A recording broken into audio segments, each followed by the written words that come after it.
I do not know. As far as I know, I have not died and had a previous life. Maybe I don't remember, but I don't remember.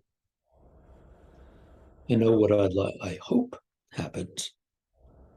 I see some possibility of happening. In a way, it's related to the another question that I'm really interested in is that where's the location of mind? Mind, well, obviously it's associated with the brain. So maybe it only manifests in the brain, but like where in the brain? It seems to be everywhere. And if in fact consciousness is in the synapse, great, great synapse, then it is everywhere. In Gurdjieff's system, he talks about higher bodies. So we have this physical body, we're intimately familiar with. But in our language, we also talk about a body of understanding, a body of knowledge, a body of experience, a body of preferences. So there is an architecture to our psychological activities. If these are strong enough, they can become crystallized and like this is my interest. I'm not doing anything. This is my interest. Everything gets funneled through that. But that's not in the body.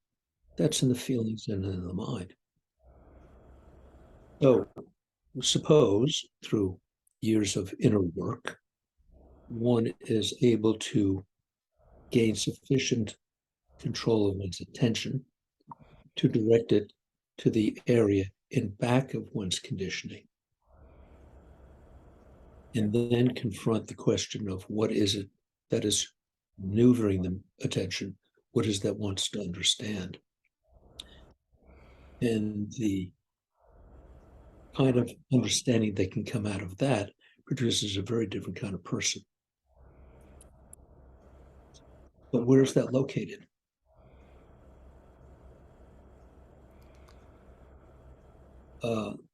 So let's do a pause here because there's something else I'm trying to get to, and we can cut this out. And where is it? Yeah. So let's come back to this question of the collective unconscious of Jung, what some ancient traditions call the Akashic records, like all the understanding and knowledge of humankind is somewhere in this higher dimensional field in the atmosphere. It can be tapped into. Maybe that's a way of understanding telepathy, clairvoyance, and precognition, although I don't know how that works. But Gurdjieff says for something very interesting. First, he says, shockingly, he says, we're not born with a soul. We have to make a soul. John Bennett, one of Gurdjieff's students, has for me, a very interesting way of looking at this question of soul, is that it is a silent mind made quiet and calm above or behind all of the turmoil of the personality associated thinkings.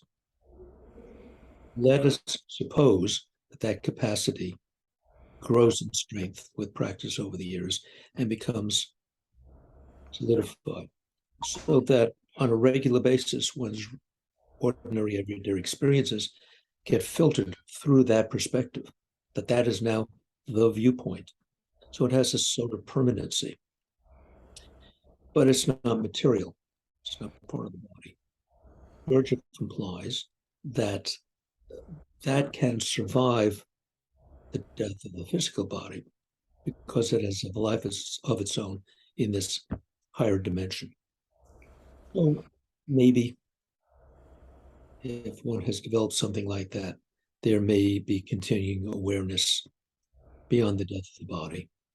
We certainly have a lot of tantalizing reports from people who research near-death experiences, and of course, literature and religious works have been full of these stories.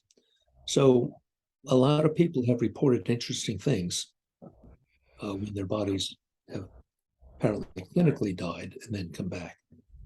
But beyond that, I can't comment. My interest is in trying to be present in this moment, right? And if I practice that long enough, I might be present at the moment I die. And perhaps I'll be present at the moment afterwards. But what happens after I die is above my pay grade.